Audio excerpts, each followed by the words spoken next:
Basically एक subject complement है। ही क्या है, वो एक मॉन्स्टर है। जब तक ऑब्जेक्ट नहीं आएगा तब तक वो सेंटेंस कंप्लीट नहीं है। एक तरह से वो कॉम्प्लीमेंट करना वहाँ जरूरी है, ठीक है। इसीलिए इस तरह के वाक्य ऐसे आते हैं। जैसे मैं एक और भी देता हूँ, प्रैक्टिस मेक्स अलजेब्रा इजी। इसको करेंगे तो समझ में आ जाएगा। Practice makes algebra easy.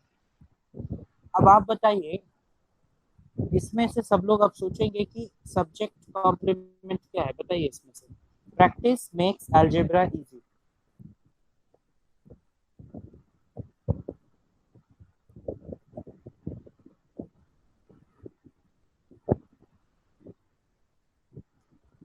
आप लोगों को सब्जेक्ट कॉम्प्लीमेंट मिल गया इस सेंटेंस में, प्रैक्टिस मेक्स अलजेब्रा इजी। मिला है? हाँ सर बोले। बताइए क्या है इसमें अलजेब्रा सर इजी। इसमें तो मतलब कि प्रैक्टिस जो है वो है ना सब्जेक्ट कॉम्प्लीमेंट, और अलजेब्रा जो है वो मेन है ना, और ये मेक्स जो है वो वर्ब, जो बोले लिंकिंग वर्ब है, ये लिंकिंग वर्ब मेक्स है आपको ना। यहाँ पे मेक्स तो दिख रहा है। इस वाक्य का सब्जेक्ट क्या है? सब्जेक्ट तो है अलजेब्रा। अलजेब्रा अलजेब्रा है सब्जेक्ट ना। दिख रहा है? नहीं, नहीं सर प्रैक्टिस होगा, सॉरी। प्रैक्टिस यहाँ सब्जेक्ट है, ठीक है। हाँ। प्रैक्टिस बेसिकली एक वर्ब होता है, लेकिन यहाँ पे देखिए ठीक से वहाँ पे कौन से स्पेलिंग के साथ वो आया है ना। Practice makes algebra easy. कौन बताएगा इसमें सब्जेक्ट कॉम्प्लीमेंट क्या है? बानी है लाइन पे?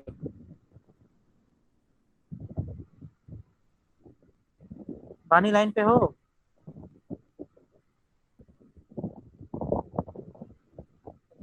सर यहाँ पे इजी को ही तो बोल सकते हैं ना सर। प्रैक्टिस मेक्स कॉम्प्लीमेंट यहाँ इजी, हम पे क्या अगर है? अलजेब्रा हटा हाँ, दे रहे हैं तो हमको तो इजी मिल रहा है, जो कि अगर नहीं, अलजेब्रा को अगर हटाने के बाद। एनालिसिस करके बताइए कैसे।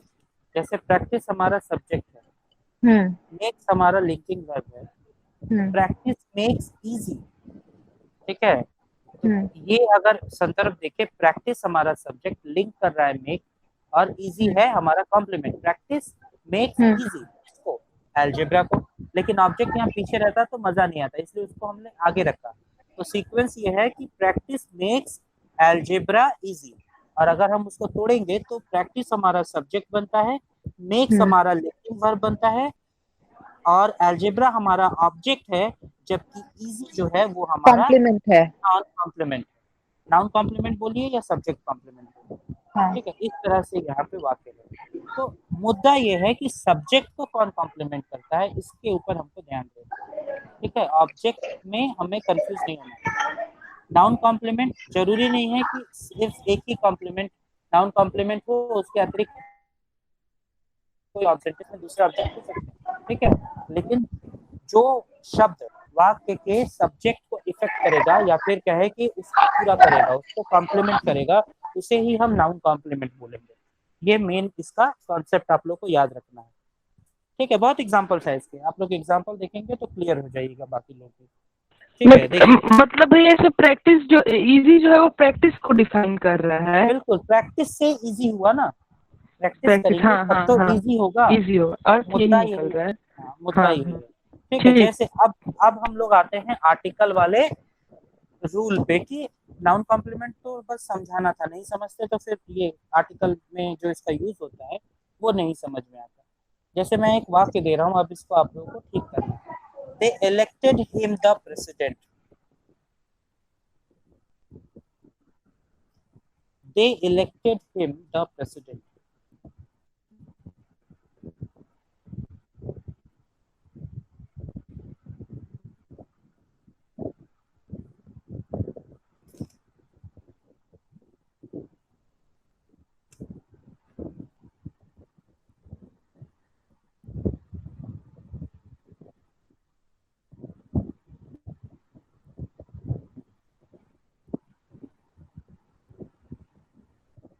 दे elected him the president.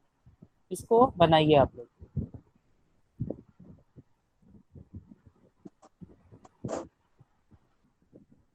Vivaan जी आपका माइक ऑन है। भैया इसमें तो दे जो है सब्जेक्ट है और ये हिम ऑब्जेक्ट है, तो प्रेसिडेंट हो गया यहाँ पर नाउन कॉम्प्लीमेंट। क्योंकि दे डिफाइन कर रहा है उसको प्रेसिडेंट को, सही है। वो प्रेसिडेंट को डिफाइन कर रहा है। आपका चुनाव सही है लेकिन तर्क गलत है, थोड़ा देखिए ध्यान से। अच्छा अच्छा, ठीक ठीक है। ठीक है, चुनाव सही है लेकिन तर्क सही नहीं है। तर्क क्या है? पूरा है यहाँ पे क्या, दे इलेक्टेड हिम द प्रेसिडेंट। ठीक है, तो नियम ये कहता है कि अगर हमारे पास अपॉइंट, इलेक्ट इस तरह के लिंकिंग वर्ब हों, इस तरह के अगर लिंकिंग वर्ब हमारे पास हों, तो हमें अपने नाउन कॉम्प्लीमेंट के पहले किसी भी आर्टिकल को लगाना नहीं है। इसका मूल कारण बताइए आप। नियम को फिर से सुनिए, मैं जो बोल रहा हूँ। अगर हमारे पास अपॉइंट, इलेक्ट, सेलेक्ट, मेक इस तरह के लिंकिंग वर्ब है, लिंकिंग वर्ब तो मैंने अभी बता दिया सबको, लिंकिंग वर्ब क्या होता है। तो अगर हमारे पास अपॉइंट, सेलेक्ट, इलेक्ट, मेक इस तरह के लिंकिंग वर्ब है, तो हम अपने नाउन कॉम्प्लीमेंट के पहले आर्टिकल का यूज नहीं करेंगे। इस लाइन को, मेरे इस लाइन को अगर आप लोग फील कर पा रहे हैं, समझ पा रहे हैं, तो थोड़ा मुझे समझाइए कि ऐसा क्यों। ये तो नियम है, ये तो किताब में है, दिया हुआ है, मैं याद करवा सकता हूँ, लेकिन ऐसा क्यों।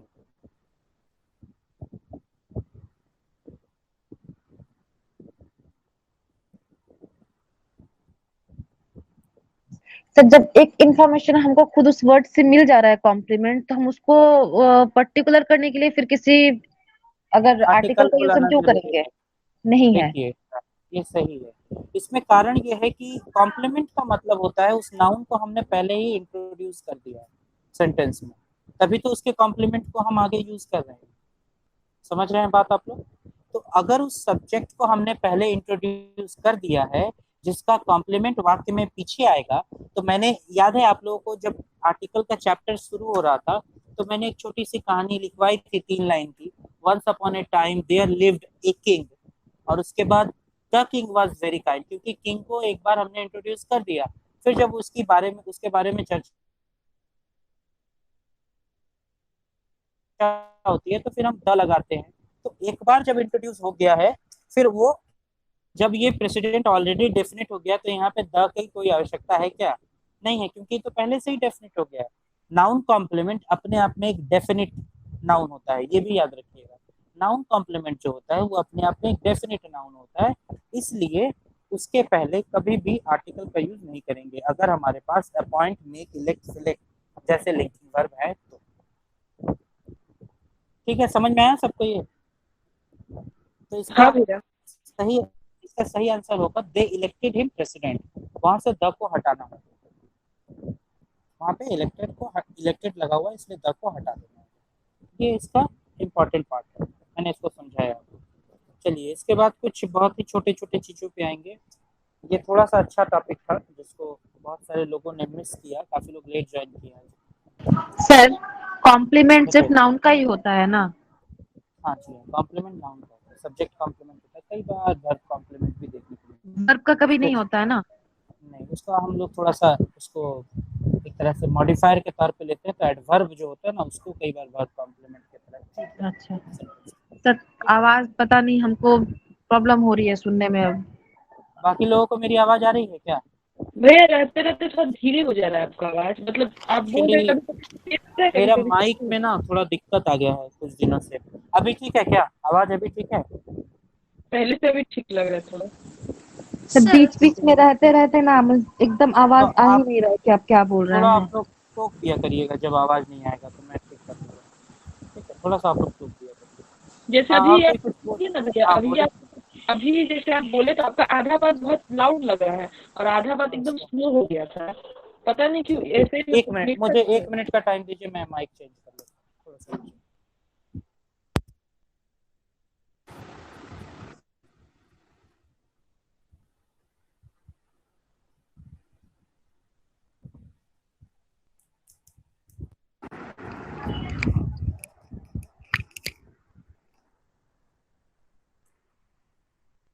Hello.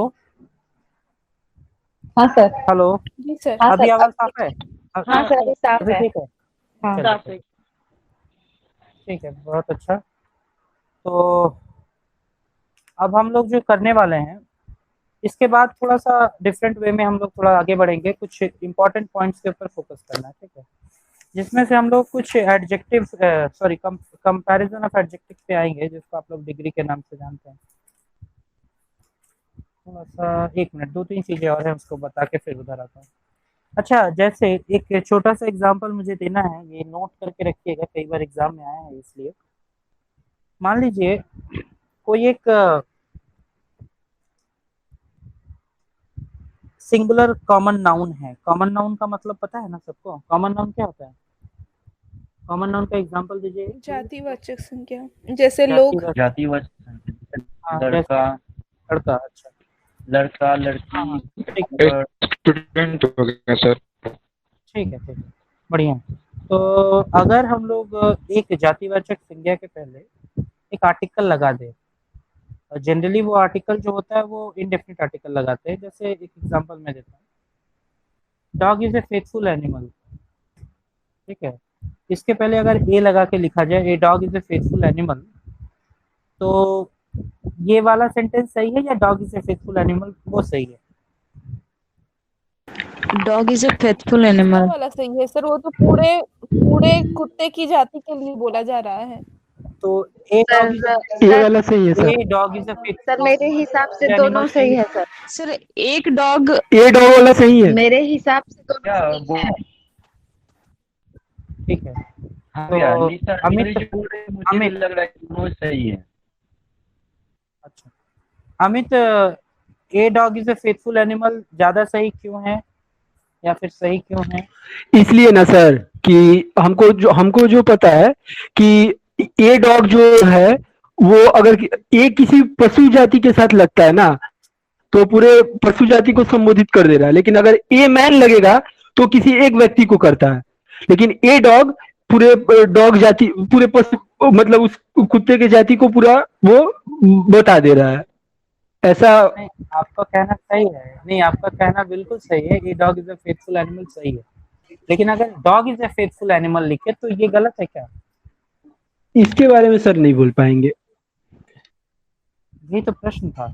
A dog is a faithful animal मुझे लिखना है कि dog is a faithful animal लिखना है? हम और सर जो लोग ए डॉग लिखेंगे। आप भैया the dog is a the dog नहीं करेंगे, द डॉग क्यों करेंगे? सर जैसे Definite नहीं ना, कौन निशा दी सा बोल कुत्ता? रही है, निशा दी जो बोल रही है ना, दोनों सेंटेंस अपने अपने प्लेस पे सही है, बस उसको मीनिंग चेंज हो जा रहा है। क्या एक में मीनिंग ए चेंज होता डॉग, है? जैसे कि ए डॉग लगा देने से एक डॉग के बारे में ही वो बात कर रहा कौन है, से डॉग, कौन से डॉग के बारे में बात मतलब कर रहे हैं? एक डॉग जो कि फेथफुल है, ऐसे सेंस ऐसा कुछ हो जा रहा है। नहीं, गलत पकड़ नहीं, रहे हैं। मेरा वाला में मीनिंग भी सेंस वही एक ही होना चाहिए, दोनों का सेंस भी एक ही होगा। अगर ए डॉग लिखते हैं या डॉग लिखते हैं, जनरली एक्चुअली मॉडर्न इंग्लिश में दोनों को एक्सेप्ट कर लिया गया है। Dog is a faithful animal, man is a faithful animal, man is मॉर्टल। हाँ राहुल बोलो, बोलो राहुल।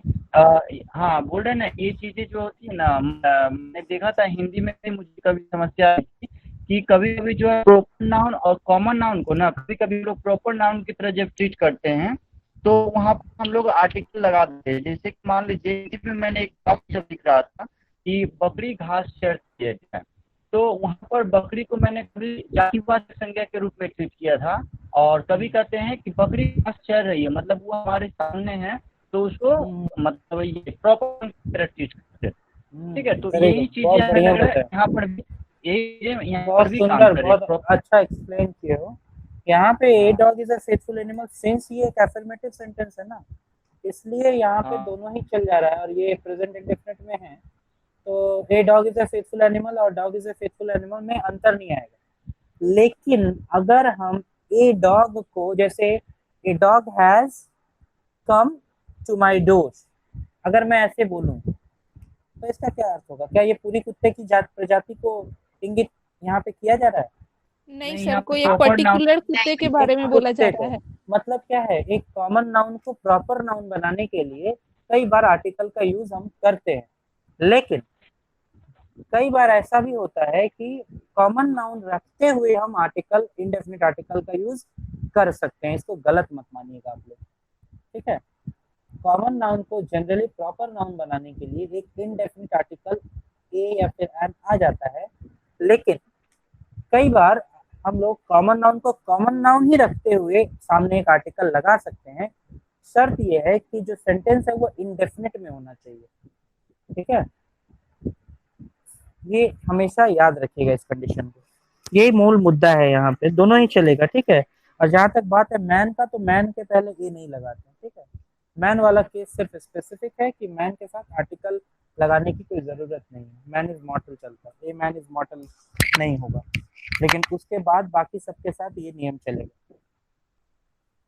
अच्छा, इसके बाद तो मैंने लगभग बता दिया है सब कुछ।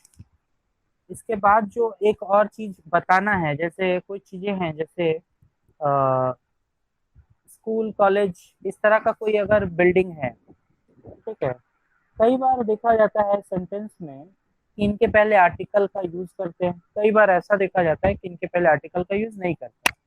जैसे दो एग्जांपल मैं पुट कर रहा हूँ, children should go to school, पहला है children should go to school, और दूसरा है my house is behind a school, ठीक है। Children should go to school पहला एग्जाम्पल है, और दूसरा एग्जाम्पल है my house is behind a school. इन दोनों वाक्यों को अगर आप देखेंगे तो पहले वाक्य में आर्टिकल का यूज नहीं किया गया है, जबकि दूसरे वाक्य में आर्टिकल का यूज किया गया है। तो ऐसा आखिर क्यों होता है कि कभी हम आर्टिकल लगा रहे हैं, कभी हम आर्टिकल हटा रहे हैं, ऐसा क्यों करना है? सर जहाँ तक पहले ये सेंटेंस तो की बात डिपेंड है, करता है ना। क्या सर डिपेंड पहले करता सेंटेंस की जहाँ बात है, है, क्या हो रहा है पहले सेंटेंस में? जहाँ पे हम लोग रेगुलर जाते हैं, स्कूल हो, जैसे रेगुलर हम रेगुलर लोग का जाना होता है, तो उसके पहले नहीं लगाएंगे आर्टिकल, या फिर सर ये बात मुझे पता थी, जहाँ पे हम लोग का रेगुलर आना जाना हो उसके पहले आर्टिकल हम लोग नहीं लगाएंगे। रेगुलर कहने से संदर्भ आपका क्या इंडेफिनिट की तरफ है क्या? सॉरी, कॉमन सर, कॉमन बोल सकते हैं ना सर। कॉमन।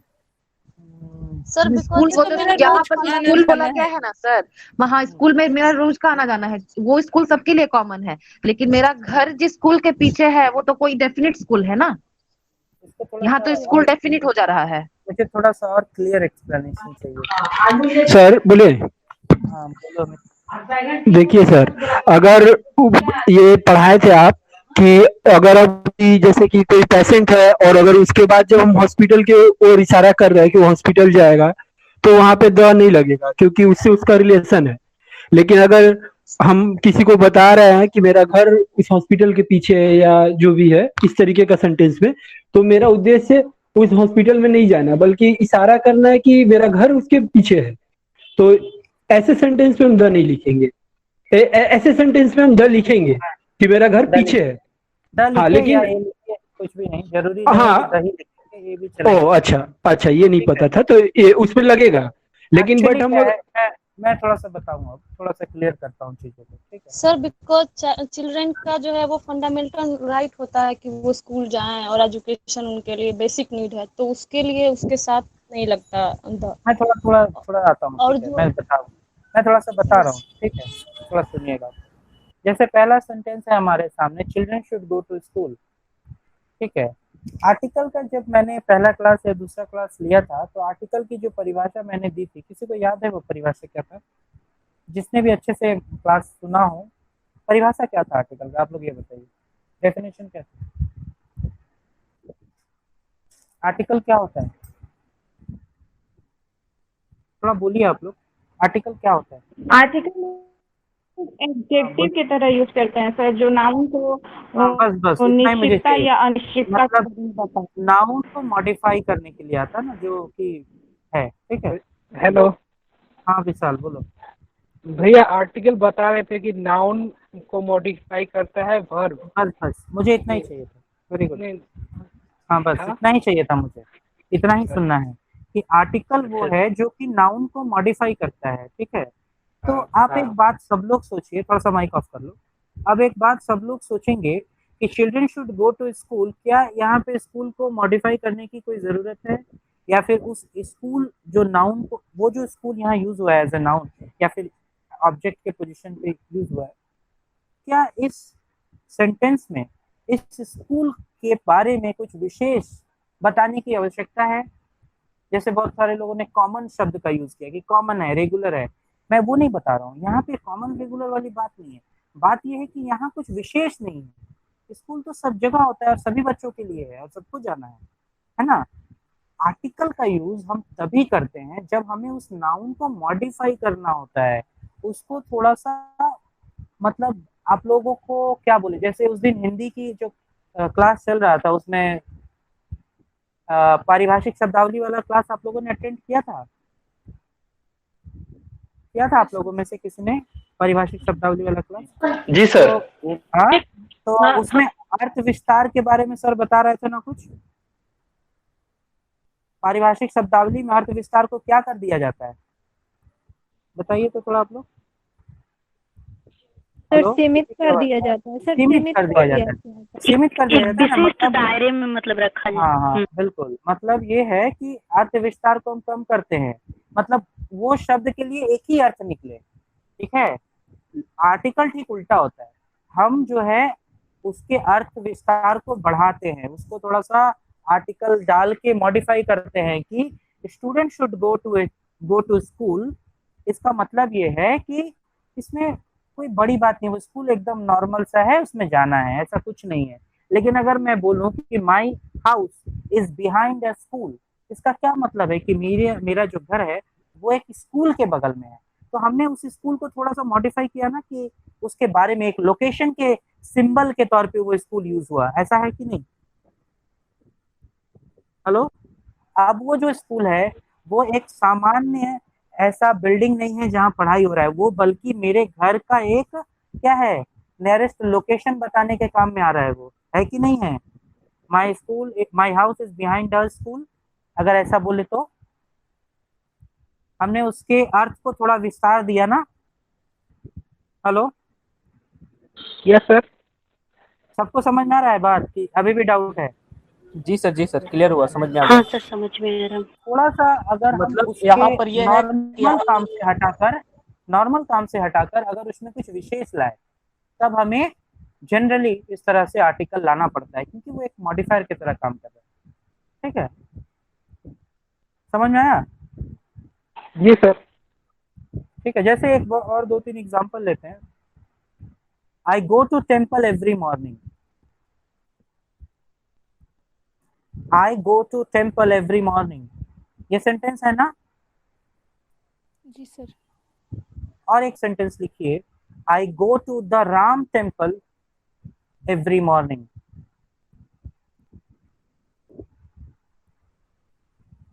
दोनों में क्या फर्क है?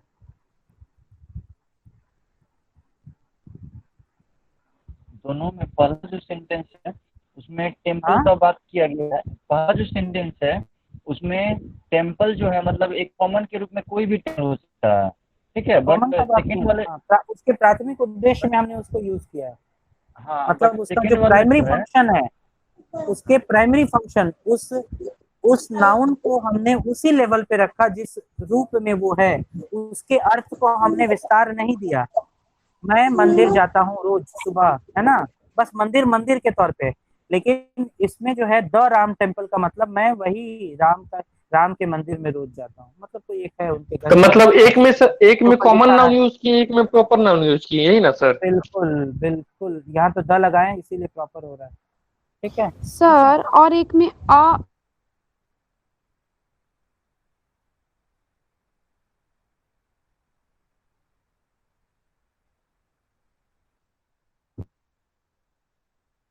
माई school is behind a school, the Ram temple, यहाँ द और वहाँ एक क्यों सर? ये मुद्दा है, आप यहाँ पे जनरली वो एक अर्थ के आधार पे बदल रहा है। My house is behind a school, एक स्कूल के बगल में मेरा घर है, ठीक है। स्कूल कोई भी हो सकता है, यही ना सर? सर? हो सकता है, हाँ। और यहाँ पे राम है, इस वजह से इसको द किया गया, कर दिया कि उसी राम मंदिर में मैं जाता हूँ। अच्छा, ठीक है, दोनों के अर्थ में अलगाव है, लेकिन मुद्दा मेरा बताने का ये था कि जैसे बहुत सारे लोगों ने इसको पढ़ रखा है अलग अलग तरीके से कि इसमें रेगुलरिटी है, इसमें कॉमन है, ये सब ठीक है, लेकिन इसका एकदम एग्जैक्ट एक्सप्लेनेशन ये है कि उसके प्राथमिक उद्देश्य से जब हम अलग कुछ बताते हैं, जैसे स्कूल है, बच्चे जाते हैं स्कूल, इसमें कोई अंतर नहीं था, उस नाउन को मॉडिफाई करने की जरूरत नहीं थी, इसीलिए हमने आर्टिकल नहीं लगाया। लेकिन अगर मुझे बताना है कि मेरा घर एक स्कूल के बगल में, तो अब वो स्कूल सिर्फ स्कूल का काम नहीं, उसमें सिर्फ स्कूलिंग का काम नहीं हो रहा है, अब वो स्कूल मेरे लिए मेरा लोकेशन बताने लायक हो गया है ना, अलग काम ले रहे हैं ना उस चीज से, हम स्कूल का काम नहीं ले रहे हैं उससे, हम एक अलग काम ले रहे हैं। तो ठीक है, जैसे अब टेम्पल सिर्फ टेम्पल नहीं रह गया, अब मेरी आस्था से जुड़ गया वो कि मैं वही राम के मंदिर में जाता हूँ, ठीक है, अब राम से भावनात्मक संबंध जुड़ गया, तो मुद्दा यहाँ पे बदल जाता है। ठीक है, अर्थ विस्तार थोड़ा देने के लिए हम आर्टिकल का यूज करते हैं, इसको थोड़ा सा गहराई से समझना होगा, चीजें आप लोगों को क्लियर होंगी। और ठीक है, क्लियर है अभी तक कि और बताऊं इसमें? जी सर, क्लियर हुआ, क्लियर है सर, क्लियर है। किसी का अगर डाउट है तो बस पूछ लीजिएगा आप लोग। इसके बाद ठीक है सर, ठीक है, इसमें एक बार और आते हैं, इसमें एब्स्ट्रैक्ट मटेरियल नाउन के ऊपर थोड़ा चर्चा कर लें। अच्छा, आप लोगों को पता है ना एब्स्ट्रैक्ट नाउन क्या होता है? एब्स्ट्रैक्ट नाउन पता है सबको? भाव जिसको भाववाचक संज्ञा कहते हैं। भाववाचक, थोड़ा सा एग्जांपल दो राहुल। जैसे कि अगर कहें कि वो राम एक अच्छा लड़का है, ठीक है। अच्छा, बिल्कुल बताओ, अच्छा लड़का है, तो इसमें एब्स्ट्रैक्ट नाउन क्या है? आवाज नहीं आ रही है। हेलो राहुल बोलो।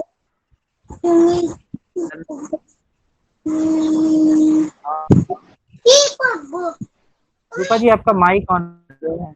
सर बोल एब्स्ट्रैक्ट नाउन बोले क्वालिटी और एक्शन को जो बताता है उसको हम लोग एब्स्ट्रैक्ट नाउन बोलते हैं, तो क्वालिटी को या कंडीशन या फिर एक्शन को बताएं। अच्छा, एग्जांपल के तौर पे कुछ, जैसे ह्यूमैनिटी हो सकता है, प्राइड हो सकता है, ब्रेवरी हो सकता है, चाइल्डहुड हो सकता है।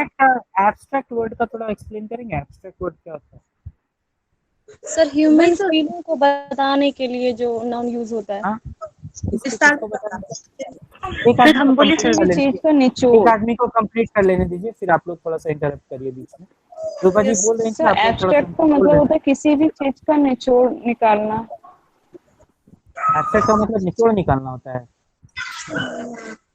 ऐसा कब देखा आपने? एब्स्ट्रैक्ट का मतलब निचोड़ निकालना नहीं होता, किसी की विशेषता का मतलब विशेषता भी नहीं होता है। कौन बताएगा? एब्स्ट्रैक्ट नाउन का मतलब ये होता है ना जिसको फील किया जा सकता है, जिसको फील किया जा सकता है। हाँ सर इसको भाववाचक बोलते हैं सर, भाववाचक बोलते हैं। अरे हिंदी में आएंगे तो जल्दी इसको उसका, हाँ बोलिए, उसका क्वालिटी, उसका फीलिंग या उसका कंडीशन को छुआ नहीं जा सकता, केवल फील किया जा सकता है। हाँ तो जयश्वनी जी बताइए। सर मुझे ऐसा लगता है कि जो मतलब हम टच नहीं कर सकते, जिसको सिर्फ फील किया जाता है उसे हम एब्स्ट्रैक्ट नाउन बोलते हैं। बिल्कुल, एब्स्ट्रैक्ट नाउन जिसको हम टच नहीं कर सकते, इसका क्या मतलब है? इसका सिंपल मतलब है एब्स्ट्रैक्ट है वो मटेरियल नहीं है, मतलब एब्स्ट्रैक्ट है, मटेरियल नहीं है, मतलब मटेरियल को आप छू सकते हैं, ठीक है, फील कर सकते, छू के अनुभव कर सकते हैं, लेकिन एब्स्ट्रैक्ट को बिना छुए अनुभव करना होगा, जैसे पेन, दर्द, प्यार, ठीक है, घृणा, ये सब क्या है? एब्स्ट्रैक्ट है, इसको आप देख नहीं सकते लेकिन अनुभव कर सकते हैं।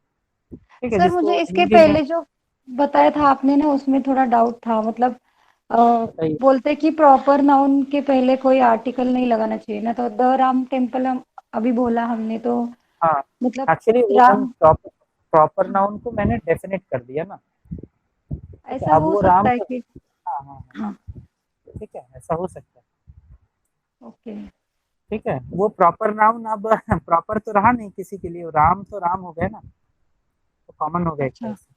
हाँ हाँ ठीक है, इसलिए। और एब्स्ट्रैक्ट नाउन जहाँ तक है, हम लोग भाववाचक जो संज्ञा जानते हैं उसी से जोड़कर इसको देखिएगा।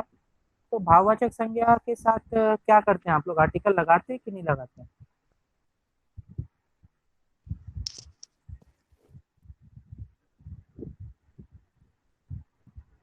बताइए। नहीं लगाते हैं सर। नहीं लगाता, अच्छा ठीक है, इसमें थोड़ा सा तो फीलिंग्स उसमें आर्टिकल कैसे लगा देंगे? तो सही इमोशन कैसे होगा? जनरली नहीं होता है, बट कभी कभी होता है सर। ठीक है, वही हम आ रहे हैं, चर्चा करेंगे। तो मटेरियल नाउन के साथ क्या होता है? मटेरियल नाउन के साथ आप लोग लगाते हैं कि नहीं लगाते? जब सर अनकाउंटेबल होता है तब नहीं लगता, और जब काउंटेबल होता है तब लग सकता है। मटेरियल नाउन काउंटेबल होता है? एक एग्जांपल दीजिए। मीन जैसे सर 1 kg एंड इस टाइप का, जो 1 kg मैंने बताया ना, वो काउंटेबल नहीं है, वो तो आप नाप रही हैं उसको, मैंने बार बार समझाया है, वजन करना अलग चीज है, गिनना अलग चीज है। मैंने बताया है ना, गिनना अलग चीज है और वजन करना अलग चीज है। मैंने काउंटेबिलिटी पे बात की है। मटेरियल नाउन काउंटेबल है, यस और नो? मटेरियल काउंटेबल नहीं है सर। नहीं है सर। अनकाउंटेबल सब लोग ध्यान से सुन लीजिए, मटेरियल नाउन हमेशा अनकाउंटेबल होता है। इसको काउंटेबल बनाने का कभी भी हम लोग गलती नहीं करेंगे। मटेरियल नाउन हमेशा अनकाउंटेबल होता है, एब्स्ट्रैक्ट नाउन भी अनकाउंटेबल होता है, दोनों ही अनकाउंटेबल होते हैं। ठीक है, तो अगर ये अनकाउंटेबल है तो कौन सा आर्टिकल नहीं आएगा? एन नहीं आएगा सर। एन नहीं आएगा। ठीक है, अगर ये अनकाउंटेबल है तो ए और एन तो पहले ही गायब, वो नहीं चलेगा, तो कभी नहीं कभी नहीं चलेगा। ठीक है, लेकिन कई बार ऐसा होता है कि हम द का यूज करते हैं। जैसे एग्जांपल मैं बोल रहा हूँ, कॉटन क्या है? कॉटन मटेरियल नाउन है, तो कॉटन मटेरियल नाउन है ना? Yes sir. अभी भी शक है सबको, डाउट नहीं है तो? The cotton of Egypt is known for its superior quality, अगर ये वाक्य लेते हैं। ठीक है, ये यहाँ पे हमने कॉटन जो है वो मटेरियल नाउन लिया। एक और एग्जांपल लीजिए, the honesty of this boy is liked by all, यहाँ पे हमने एब्स्ट्रैक्ट नाउन लिया, ऑनेस्टी। तो एग्जांपल फर्स्ट सेंटेंस फिर से बोलिएगा। The cotton of Egypt is known for its superior quality, एक एग्जांपल है सपोज। ठीक है, दूसरा है the honesty of this boy is liked by all. ठीक है, तो दोनों वाक्य में पहले में मैंने मटेरियल नाउन लिया, दूसरे में मैंने एब्स्ट्रैक्ट नाउन लिया, और दोनों के पहले ही मैंने डेफिनेट आर्टिकल लगाया। सेकंड वाला आप एग्जांपल क्या बोले? The honesty of this boy is liked by all. ठीक है, दोनों में ही हमने आर्टिकल लगाया, डेफिनेट आर्टिकल लगाया। इसको कोई जस्टिफाई कर पाएगा क्यों ऐसा होता है? Yes sir. बताइए सर, जब ये एब्स्ट्रैक्ट नाउन और मटेरियल नाउन के साथ ये होता है कि एन तो इसके साथ कभी यूज नहीं होता, बट जब ये सर सेंटेंस फॉर्मेशन कुछ स्पेसिफाई करता है, जैसे कि article plus noun plus of के फॉर्मेशन में, तो इसके साथ द का प्रयोग होता है। ये तो ठीक है, मैं समझ रहा हूँ सर। यहाँ पे उसी कॉटन की बात कर रही है जो इजिप्ट से आया हुआ है। इजिप्ट से आया हुआ है, यस। मतलब हमने उसके कॉमन नेचर को प्रॉपर नेचर में कन्वर्ट कर दिया, डेफिनेट कर दिया, स्पेसिफाइड कर दिया है उसने, तो डेफिनेट या स्पेसिफाइड कर दिया, डेफिनेट कर दिया। तो मुद्दा यहाँ ये नहीं है कि आर्टिकल नाउन ऑफ, ये सब बहुत सारी किताबों में इस तरह से बना कर दिया है ढांचा, वो याद करने के लिए है। समझने के लिए ये है कि आपको ये समझना होगा कि हम कॉटन की बात जब करते हैं तो वो एक मटेरियल नाउन होता है, एक अनकाउंटेबल नाउन होता है, एक इनडेफिनिट नाउन होता है। लेकिन जब हम कॉटन ऑफ इजिप्ट बोलते हैं तो वो अनकाउंटेबल तो रहता है, लेकिन वो इनडेफिनिट नहीं रह जाता, वो डेफिनिट हो जाता है। और सिंस वो डेफिनिट हो जाता है तो हमें एक डेफिनिट आर्टिकल की जरूरत पड़ती है और हम उसके पहले द लगाते हैं, द कॉटन ऑफ इजिप्ट। उसी तरह से एक एब्स्ट्रैक्ट नाउन, ऑनेस्टी अगर ले, एक एब्स्ट्रैक्ट नाउन, वो इनडेफिनिट है, अनकाउंटेबल है, लेकिन अगर उसे किसी के साथ जोड़ दिया जाए, एब्स्ट्रैक्ट नाउन तो है, कोई भावना तो है, कोई भाव तो है, लेकिन व्यक्ति विशेष से जुड़ा हुआ भाव अगर है वो, तो फिर वो इनडेफिनिट ना रहकर डेफिनिट हो जाता है, और फिर हमें एक डेफिनिट आर्टिकल की जरूरत पड़ती है और हम उसके पहले द लगाते हैं। The honesty of this boy, honesty और बॉय के कारण वहाँ द आया है। ठीक है, ऑनेस्टी उस लड़की की ऑनेस्टी की बात हो रही है। ठीक है, बात समझ में आ रहा है सबको? क्लियर है भैया? लाइन पे कट गया था। द ऑनेस्टी वाला क्या बोले आप? हम ये बोले कि ऑनेस्टी एक एब्स्ट्रैक्ट नाउन है। जनरली एब्स्ट्रैक्ट नाउन अनकाउंटेबल होता है। फिर से मैं बोल रहा हूँ, वही सुनिए ध्यान से। आपको ऑनेस्टी एक एब्स्ट्रैक्ट नाउन है। Abstract noun in nature uncountable होता है और इनडेफिनिट होता है, लेकिन यहाँ पर उस ऑनेस्टी, उस भाव को किसी एक व्यक्ति विशेष से जोड़ दिया गया है। जब उसे किसी व्यक्ति विशेष से उस भाव को हम जोड़ देते हैं, फिर वो जो भाव है, जो एब्स्ट्रैक्ट नाउन है, वो अनकाउंटेबल तो रहता है लेकिन इनडेफिनिट नहीं रहता, वो डेफिनिट हो जाता है, क्योंकि उसे किसी के साथ जोड़ दिया गया है। अब वो डेफिनिट हो गया, उसी का ऑनेस्टी, किसी और के ऑनेस्टी के बारे में नहीं बोल पाएंगे, उसी की ऑनेस्टी।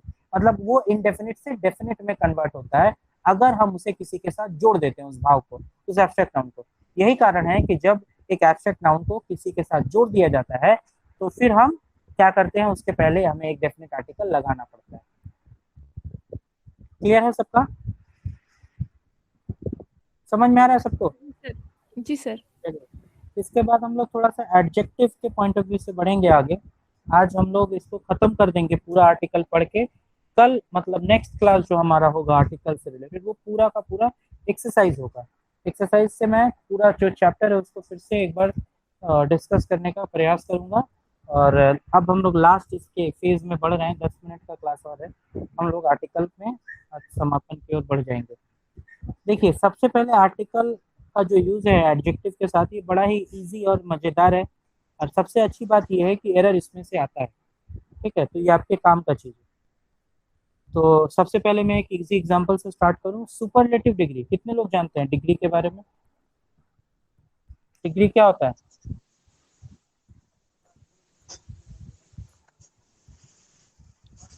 आप लोगों ने बहुत लोगों ने पढ़ा है सर एडजेक्टिव का। हाँ उसकी गुणवत्ता को दर्शाता है भैया, उसका स्तर जो होता है ना उसके लेवल को दर्शाता है। बहुत बढ़िया रहो। लेवल का क्या मतलब? हाँ लेवल करने का मतलब है कि जो क्वालिटी होता है ना, जैसे मान लीजिए कोई अच्छा है तो कोई उससे थोड़ा सा और बेटर भी हो सकता है, और कोई होता है जो कि सबसे अच्छा है तो वो सुपरलेटिव हो गया। तो इस तरह से होता है कि हमने गुण को 3 स्तर में बांट दिया। हाँ, एक होता है सामान्य से थोड़ा अच्छा होता है, ठीक है, और एक होता है कि उससे भी अच्छा होता है तुलनात्मक तौर पे, और एक होता है सर्वश्रेष्ठ मतलब सबसे ऊपर। जिस मतलब हमने एडजेक्टिव का मूल क्या मतलब होता है? एडजेक्टिव का मतलब क्या होता है ये बताइए। एडजेक्टिव भी होता है कि एडजेक्टिव जो होता है उसको हम लोग विशेषण कहते हैं।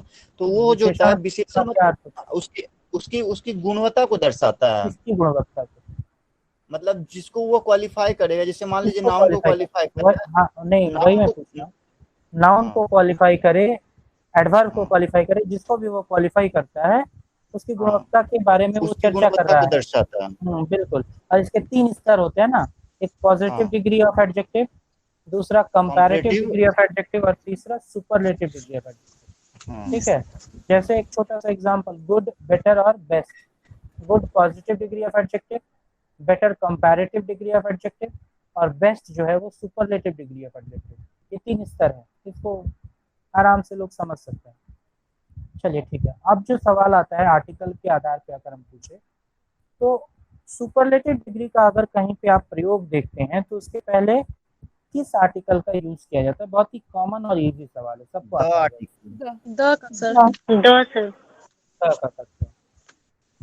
द का यूज करते हैं। सुपरलेटिव डिग्री से पहले हम हमेशा द लगाते हैं। तो एक एग्जांपल हो जाए, चलिए बताइए आप लोग एग्जांपल क्या होता है?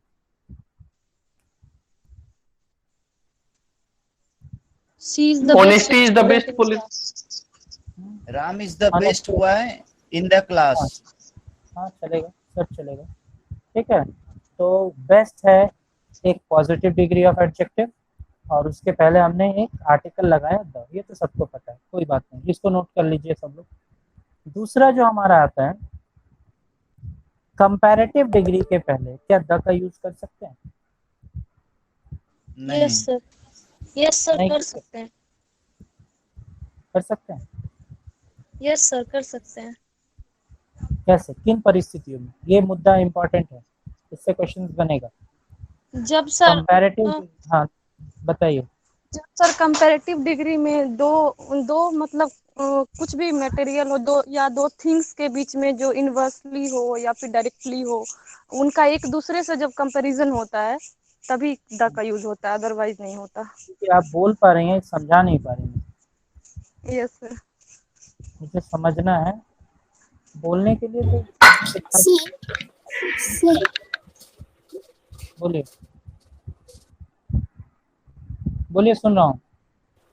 सर बोल रही हूँ कि मतलब पॉजिटिव डिग्री में जब एक मैंने कंपैरेटिव का बात किया, कंपैरेटिव डिग्री में द लगा। सर कंपैरेटिव डिग्री में जब एक ही इंसान के 2 गुणों का वर्णन किया जाता है तो वहाँ पे मतलब एक ही इंसान का 2 गुण तो वहाँ पे द लगाया, ऐसा कुछ मैं पढ़ रही थी। जैसा और कोई बताएगा? सर जैसे हाँ हेलो, हाँ सर हाँ जैसे बोलो ही इज बोलो द वानी। बेटर, हाँ सर हेलो, बोलिए सर बोले। एक मिनट, एक एक करके मैं ले लूँ तो थोड़ा क्लियर हो जाएगा। वानी आप पहले बोल दो। जैसे आप पिछले क्लास में किसी क्लास में करा रहे थे, तो जो हम एग्जांपल बोले थे वही रिपीट करें कि अगर दो भाई बहन में कंपैरिजन होता है तो शी इज द टॉलर, ऐसे बोल के नहीं करते हैं। मतलब दो में एक का चुनाव करना हो। हाँ जैसे दो है उसमें से किसी एक को चुनाव करके आगे लेना है। जैसे she is the taller of the two. हाँ सही है, ठीक है। और कोई एग्जांपल याद, और कुछ याद है इस पे? मैं अभी आ रहा हूँ, मैं सबका सुन के फिर कंसाइज करूँगा। इसके बाद अमरेंद्र कुछ बोल रहे थे शायद। अमरेंद्र बताइए तो। अमरेंद्र आप कुछ सर बोल वही रहे थे? जो अच्छा वो बताएं। अच्छा पूनम कुछ बोल हाँ रही थी वही जो शायद। ठीक है ठीक है, पूनम कुछ बोल रही थी आप। हेलो। हाँ सर हम जो थी ना वो एग्जाम्पल, हम ये एग्जाम्पल बोल रहे थे, he is the better of the to boys या गर्ल। सेम है, दो लोगों के बीच में सर एक तुलना करना है। जितना उतना वाला सेंस भी हो सकता है ना सर। जैसे जैसे बताइए। हिंदी में जितना आप अच्छा पढ़ेंगे उतना अच्छा स्कोर करेंगे, वैसा हाँ ये वाला में। वाला। हाँ जैसे the higher you rise the the harder, greater is हाँ द मतलब fall. The harder you study the better you score, ऐसा समथिंग। चलेगा। और कोई, और कोई किसी को याद आ रहा है कुछ? चलिए आप लोगों से ही निकाल निकाल के बताना है सब कुछ। हो गया, मैं अब आऊँ। चलिए कंसाइज करते हैं चीज़ों को। सबसे पहले वानी ने जो बताया कि अगर दो लोग हैं और उनके बीच में से किसी एक को चुनना है आपको, ठीक है। जैसे दो लोग हैं, दोनों ही लंबे हैं, लेकिन उनके बीच में तुलना करना है। देखिए आप बात को समझिए, कंपैरेटिव डिग्री का यूज करना कब है? जब दोनों के बीच में तुलना करेंगे, लेकिन तुलना करके किसी एक को बड़ा बता देना है, फाइनल घोषित कर देना है। जैसे she is the taller of the two girls. अगर ऐसा हम बोले दो लड़कियों में वो लंबी है, तुलना भी कर दिए लेकिन उसको लंबा भी बोल दिए, ठीक है। तो जब ऐसी परिस्थिति होती है तो हम द का यूज करते हैं with comparative degree of adjective. तो यहाँ पे कभी आप इसको गलती मत करिएगा। और इसका जो जनरल फॉर्म होता है उसमें देखिएगा द तो लगता ही है, साथ ही साथ कंपैरेटिव डिग्री के पीछे ऑफ भी रहता है। ऑफ इसलिए आता है क्योंकि दो में से एक को चुनना है, ठीक है। तो द बेटर ऑफ आपको हमेशा दिखेगा या द स्ट्रॉन्गर ऑफ दिखेगा, ठीक है। He is the stronger of the two wrestlers. He is the strongest नहीं बोलेंगे, he is the stronger of the two wrestlers. इस तरह से चलेंगे क्योंकि दो के बीच में वो ज्यादा ताकतवर है, ठीक है। बोल रहे भैया नहीं है। हाँ राहुल बताओ। बोल रहे हैं कि जब जब दो के बीच कंपेयर करेंगे तो जनरली तो कॉम्परेटिव डिग्री में हम लोग देन का भी प्रयोग करते हैं, तो जब दो के बीच कंपेयर करेंगे तो देन भी नहीं लगाएंगे। नहीं, यहाँ देन का कोई जरूरत नहीं है। यहाँ पे she is the stronger of the two wrestlers, she is the taller of the two girls, ठीक है। यहाँ पे कोई जरूरत ही नहीं है देन का, ठीक है। ठीक है ठीक तो है। ऐसा चलेगा। फिर दूसरा जो एग्जांपल हम आते हैं कि अगर, ठीक है, जैसा तैसा वाला जो एग्जांपल एक चलता है उसमें मैं बताता हूँ, the more electricity you use the higher your bill will B.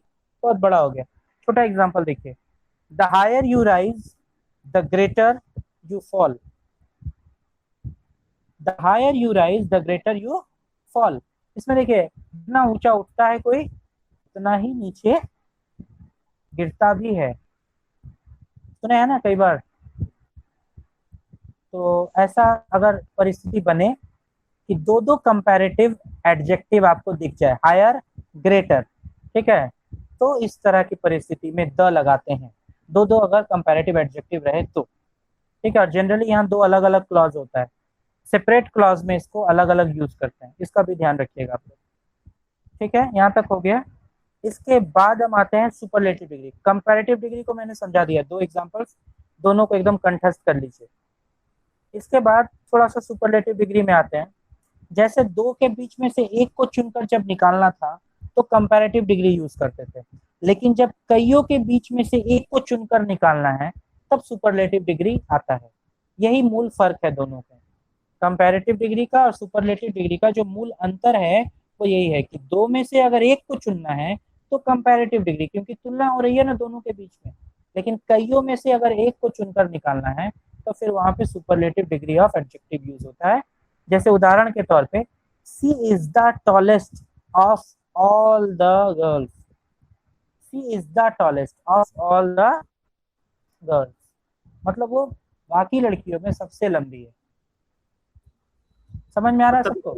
यहाँ भी ऑफ है तो ये भी सिलेक्शन वाले प्रोसेस ये भी सिलेक्शन है, दोनों ही सिलेक्शन है, लेकिन अंतर बस इतना है कि वो वाला जो सिलेक्शन वो दो लोगों के बीच में से चुनकर एक दो को लोगों निकाल में देना था।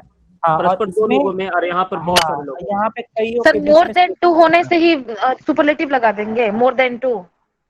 हाँ, मोर देन 2 होने से नहीं, मोर देन 2 होने से नहीं, मोर देन 2 होने से भी नहीं। यहाँ पे कई है, यहाँ पे 2 है। वहाँ पर ऐसे लग रहा है परस्पर, मतलब म्यूचुअल वाली चीजें जहाँ आ रही हैं तो वहाँ पर कंपैरेटिव लगाएंगे, और जहाँ पर म्यूचुअल वाली चीजें नहीं है, सभी लोग हैं, तो वहाँ पर सुपरलेटिव लगाएंगे। अच्छा सुनिए, क्लास को हम बस आज यहीं पे विराम देंगे, 9 बज गया है।